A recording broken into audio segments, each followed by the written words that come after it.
Namoonni imoo fayyadaman baay'een waa'ee imoo laayitii fi imoo HD hin beekan. Kamiyyuu fayyadamne gaarii ta'a jedhanii gaafatu. Garuu namoonni baay'een gaafii kana qabdan abdii guutuun qaba. Viidiyoo har'aa keessatti garaagarummaa imoo laayitii fi imoo HD gidduu jiru fi kam fayyadamuu akka qabnu isiniif qabadhee dhufe. Jalqaba irratti waa'ee imoo laayitii waa muraasarraa isiniif himeen gara imoo HDtti waliin dabarra.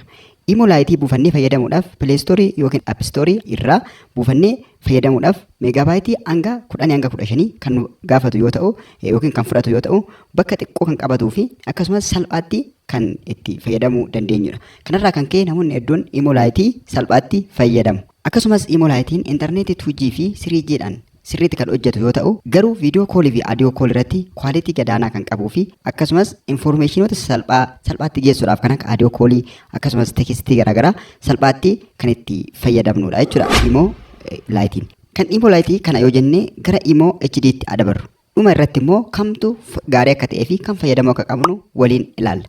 Imoo HD buufnee fayyadamuudhaaf meegaabaaytii 40 hanga 50 kan nu gaaf barbaadu yoo ta'u viidiyoo koolii qulqullina olaanaa qabu akkasumas wantoota barbaachisoo fi fiicharii barbaachisoo hedduu kan of keessatti hammatedha. Saffisa intarneetii 4G fi 5G akkasumas Wi-Fi-dhaan kan hojjetu yoo ta'u faayiloota garaagaraa bifa kwaalitiidhaan erguudhaaf kan gargaaru imoo HD dha jechuudha. Dabalataanis imoo HD siitingoota fi fiicharii garaagaraa hedduu gaggaarii ta'an hedduu kan of keessaa qabu yoo ta'u viidiyoo fi audiyoo kooliin isaa qulqullina olaanaa kan qabudha jechuudha. Kana irraa ka'een namoonni parpasii kanaaf fayyadaman baay'een isaanii imoo HD fayyadamuudhaan beekamu jechuudha. Garaagarummaan imoo HD fi akkasumas faayidaa imoo HD fi imoo laayitii gidduu jiru waliin haa ilaallu. Imoo HD fi imoo laayitii gidduu faayidaa garaagarummaa jiru yoo ilaallu inni jalqabaa ispeesii yookiin immoo bakka istooreejii bilbila keenyaa olaanaa qabachuudhaan imoo HD'n meegaabaaytii hanga 40 hanga 50 kan qabatu yoo ta'u imoo laayitiin 10 hanga 15 waan qabatuuf bakka istooreejii bakka xiqqaa kan qabatudha jechuudha imoo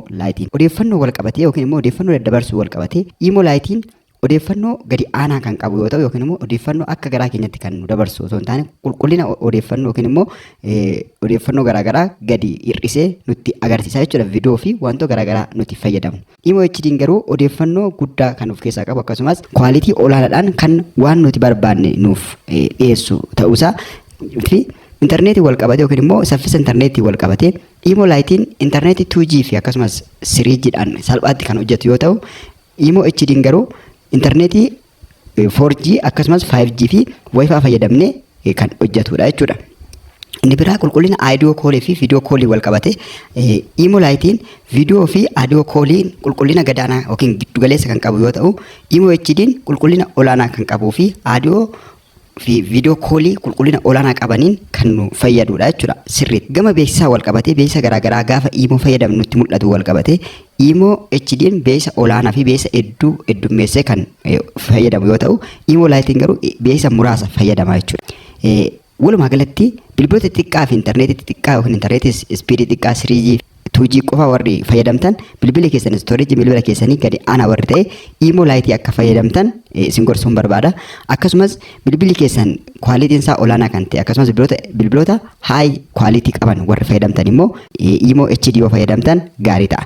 Bilbiloota kwaalitii olaanaa qaban bilbiloota gaarii ta'an bilbiloota kwaalitiin isaanii olaanaa fi istooreejii gaarii qaban warri qabdan immoo dabalataanii namoonni laayif istiriimii garaagaraa giruuppii garaagaraa ijaartanii irratti wantoota adda addaa hojjechuudhaaf yaadda qabda jiraattan isin imoo HD fayyadamuun dirqama ta'a jechuudha. Imoo HD'n giruupiiwwan garaagaraa fi laayif istiriimii garaagaraa dabarsuudhaaf hedduu kan nu gargaarudha jechuudha. Kanaaf kanatti bilbila keessanii fi haala fayyadaman neetwoorkii keessanii wal qabsiistanii kan barbaadan keessaa fayyadamuu qabdu isin jechuun barbaada. Viidiyoo har'aaf qabadhee dhufe kana fakkaata. Imoo laayitii fi imoo HD'n garaagarummaa maal akka qaban hubattee hidheeta yaada. Viidiyoo kana laayikii walii keessaniif sheer gochuu hin dagatinaa. Yaada fi gaafii qabdan immoo koomentii irratti barreessaa nagaan naa tura yeroo gaarii.